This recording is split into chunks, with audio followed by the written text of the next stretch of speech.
보시면서요. 구독, 좋아요, 알림 그리고 회원가입 많이 또 부탁을 드릴게요.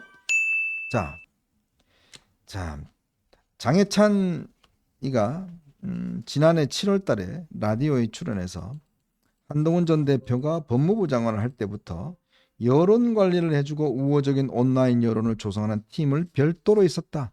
이런 주장을 했습니다. 요 주장 이후에 한동훈 당시 대표가 댓글팀을 운영했다라는 걸로 고발을 받았어요. 뭐죠? 저 사법정의 바로 세우기 시민운동 사회행위라고 김한매, 예. 뭐 프로 고발러, 예, 예. 김한매라고 있어요. 네. 옛날에 저도 한번 그 고발 당해봤어요.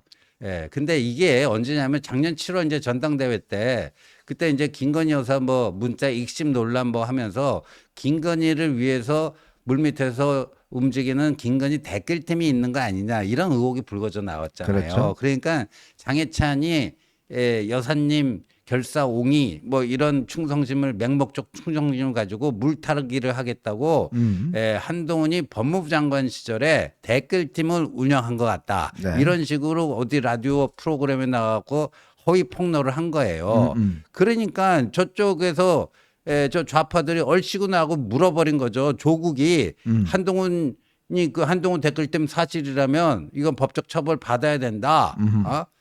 그리고 거기 이제 민주당 하청단체 그 뭐 사세행인가 거기서 이제 한동훈 대표를 고발을 한 거죠. 그래서 이게 1년 3개월 만에 무혐의 처분이 난 겁니다. 네. 무혐의 처분이 났어요. 그러니까 뭐 결국 조사해 보니까 결국 댓글에서 유사한 댓글, 동일한 댓글은 1%밖에 되지 않는다. 아, 참 이거를 1년 넘게 끌 사건입니까 이게? 글쎄 네? 경찰도 참 도대체 이런 사건을 네이버 댓글 다 분석을 해보니까요. 15,000개 중에서 동일하고 유사한 댓글은 104개, 딱 1%밖에 되지 않는다는 겁니다. 이게 비중이 정말 적은데 이걸 가지고 댓글 공작을 했다라고 하는 거.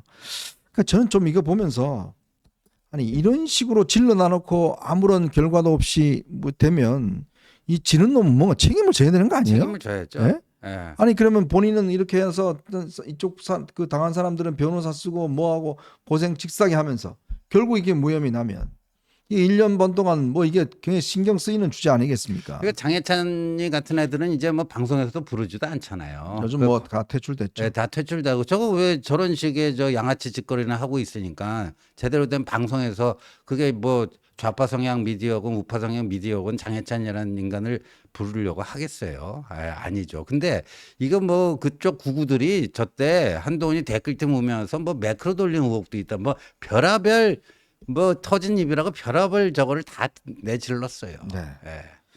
참 기가 막힙니다. 이게 뭐 이것뿐만 아니라 지금 현재 장동혁이 또 이제 당무감사위원회를 동원해서 지금 뭐 댓글 저것도 본다는 거 단계도 본다는 거 아니겠습니까? 그렇죠. 예. 근데 여러분 아시겠지만 당원 게시판은 본인 스스로 즉 장동혁 본인이 나와서 아무 문제가 없다라고 이야기를 한 바 있습니다. 당시 사무총장 할 때. 그 감독님 강적들에 나와서 그때 장동혁 그때 수석 최고위원 시절이죠. 네네. 작년 11월인가 그래요.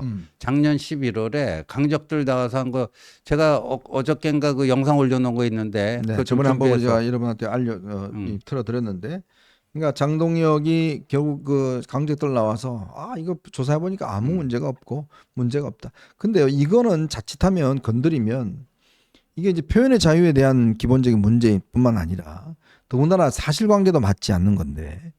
이거는 지금 이 장동혁이 윤석열 면회에서 완전히 지금 이 분위기를 되돌렸듯이 이거는 더 결정타가 될 수 있어요. 글쎄요. 네. 네. 이 문제는 장동혁이 건드리면은 벌집 수연원도 단 걸린 데다가 제일 좋아할 사람이 누구겠습니까?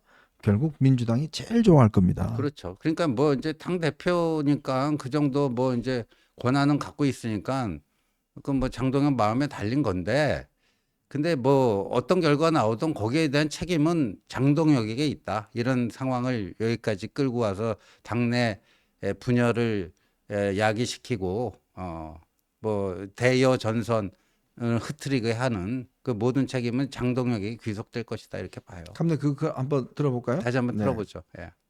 몇 명의 글들 중에서 문제가 될 만한 매우 부적절하다는 정도의 글이 있냐면 그것은 아니다라고 하는 게 지금 이제 주진우 의원이 여러 가지 댓글들이나 그 게시글들을 분석해서 밝힌 내용이지 않습니까?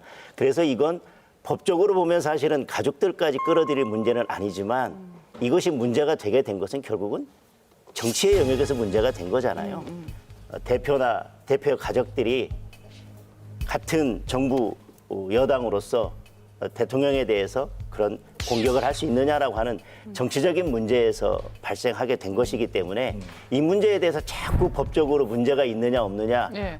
그런 해결 방식보다는 저는 어떻게든 정치적인 해결 방식이 필요하고 또 설령 어떤 글이 있든 그걸 누가 작성을 했든 예. 좀 당대표에 관해서 주변에서 조직적으로 공격하는 것이 당의 단합을 깨치고 화합을 깨치고 지금 야당과 싸워야 될 힘을 여기에 낭비하는 것이 좋은 정치냐? 저는 절대 좋은 정치는 아니라고 생각합니다.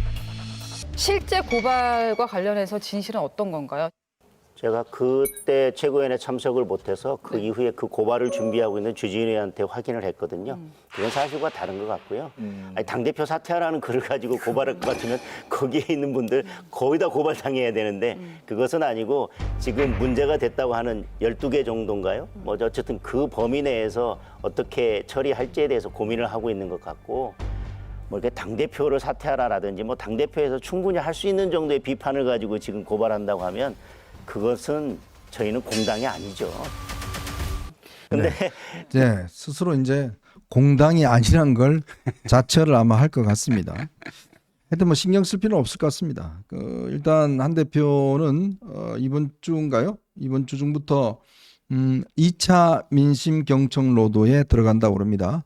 지난번에 이제 이 경남 지역 그쪽 이제 통영 그다음에 창원 어제? 뭐 이런 지방 갔는데요. 이번에는 화성, 군포, 평택, 성남 등 일단 내려가려고 합니다.